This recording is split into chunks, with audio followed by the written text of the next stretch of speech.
We bring you the latest updates from the Pna Newsroom. President Ferdinand Marcos Jr. has renewed investor confidence in the Philippine oil and gas sector. Marcos said an early indication is the upcoming conduct of an on-site survey in the old Cadlao oil field located in northwest Palawan. Marcos said the activities will pave the way for the drilling of 2 wells, 1 exploration and 1 appraisal by the first half of next year.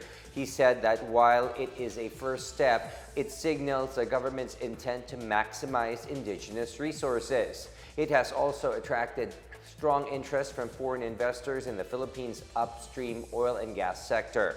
Meanwhile, the president met with his cabinet members this morning and discussed the administration's plan to develop and upgrade the maritime and aviation industries. Marcos earlier said his administration is serious about pursuing big-ticket infrastructure projects to sustain the country's economic growth. To ensure food security and affordability in the country, the government has poured in twice the allocated fund for the buffer stocking program of the National Food Authority.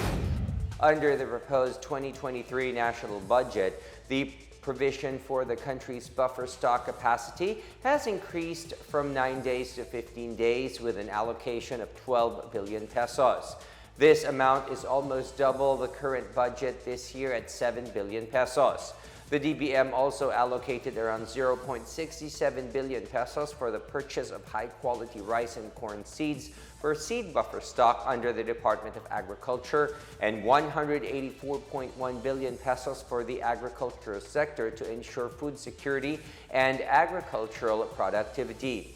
The proposed 2023 budget for the agricultural industry is 39.2% higher than the allocated budget this year. The DBM said the increased allocation is in line with the 8-point socio-economic agenda of the Marcos administration.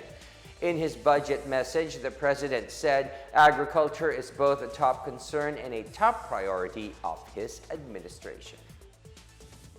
About 9 in 10 Filipino adults, or 86%, are saying the spread of fake news is a problem in the country based on a recent Pulse Asia survey.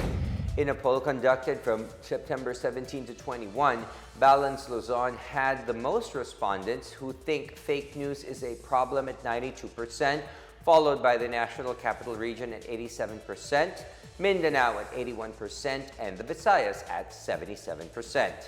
93% of Filipinos in Class ABC believe fake news is a problem, with 87% of Class C as well as 74% of Class D. Pulse Asia said 90% or majority of the country's adult population have read, heard, or watched fake political news. Respondents say that internet or social media and television are the leading sources of fake news. Meanwhile, 58% of respondents pointed to social media influencers as the top source of fake news. The Department of Social Welfare and Development welcomes the results of the latest Pulse Asia Ulat ng Bayan program survey, where the DSWD received the highest approval rating in calamity response. In the said survey conducted from September 17 to 21, 2022, the DSWD scored 78% on the government's response to the needs of calamity-hit areas.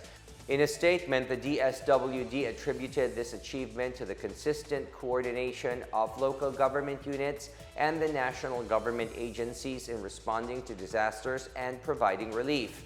It said this role is part of the current administration's whole-of-government approach. The DSWD aims to sustain its positive rating by strengthening its partnerships with LGUs, relevant agencies, and the private sector to improve its disaster response systems and mechanisms. And those are the latest and the biggest stories from the Pna Newsroom. For more news content, visit our webpage or head onto the Philippine News Agency's Facebook and Twitter accounts. We are also shown on the social media pages of the Office of the Press Secretary and Radio Pilipinas RP1. Stay tuned for more news updates. I am William Theo. We tell stories that inspire change.